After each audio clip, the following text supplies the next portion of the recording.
Kemudian yang juga ingin kami jawab adalah tapera. Kami ditemenin oleh bapak-bapak dari BP Tapera, Badan Pelaksana Tapera, Pak Heru sebagai komisioner dan beberapa deputinya. Untuk itu nanti beliau akan jelaskan tentang Tapera, tapi apa yang disampaikan oleh Bu Iren tadi, backlog kita untuk kepemilikan 9,9 juta, backlog untuk rumah tidak layak huni 2,6 juta, sedang pertumbuhan rumah tangga baru 800.000 per tahun. Ini berdasarkan survei Sustenas kalau nggak keliru. Jumlah ASN sendiri sekitar 4,4 juta orang yang belum memiliki rumah 1,8 juta. Apa sekarang peran pemerintah selama ini?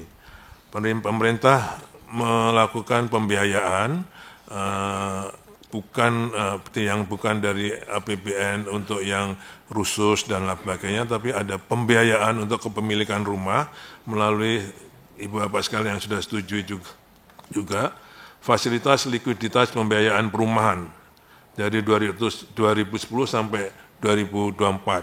Sampai dari 2010 sampai 2024 itu sudah lebih dari 105 triliun. Itu pun bisa nanti beliau akan menjelaskan juga lebih detail, membawa kredit lebih dari 300 triliun dalam pembangunan perumahan itu.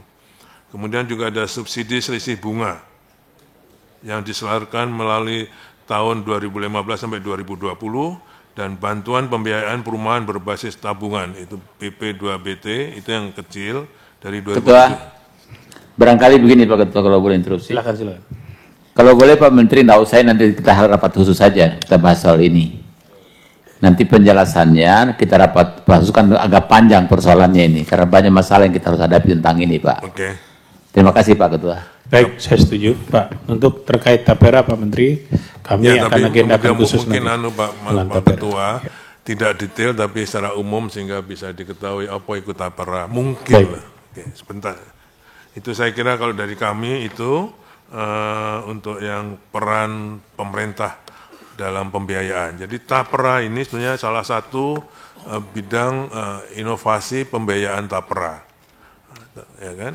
Kalau itu untuk itu Pak Heru silakan sebentar Pak Heru, mohon izin Bapak, mohon izin supaya jelas semua nanti di luar juga. Jadi begini Pak, saya non sewu Pak Menteri, ya, saya rasa soal Tapera ini sudah menjadi ramai. Penjelasan Bapak pun tidak menyelesaikan persoalan sekarang. Kami akan agendakan khusus Pak, untuk Tapera ini kita rapat khusus terkait Tapera supaya nanti tuntas Pak, karena memang kami banyak sekali mendapat pertanyaan dan seterusnya. Maka bahasa saya di media saya bilang, saya minta kalau bisa pemerintah tunda dulu, karena ada keberatan dari karyawan dan keberatan dari pengusaha. Titik ini yang paling rumit Pak, kami jawab di sini. Yang mau dipotong keberatan, yang dibebani pemotong pun keberatan. Titik temu ini menurut saya yang harus dicarikan jalan keluarnya dulu. Oleh karenanya kami nanti akan mengundang dulu semua pihak Pak. Ya, kayak merapat dulu nanti kita undang dunia usaha, kita undang mungkin perwakilan para buruh, baru nanti kita undang teman-teman dari Tapera. Saya rasa itu barangkali jalan keluarnya Pak Menteri. Non sewu Pak Menteri, mohon izin ya. Jadi mohon izin, saya sepakat dengan Pak Ridwan, ini nanti saja kita dengarkan penjelasan soal Tapera ini setelah beberapa tahapan nanti kami lakukan.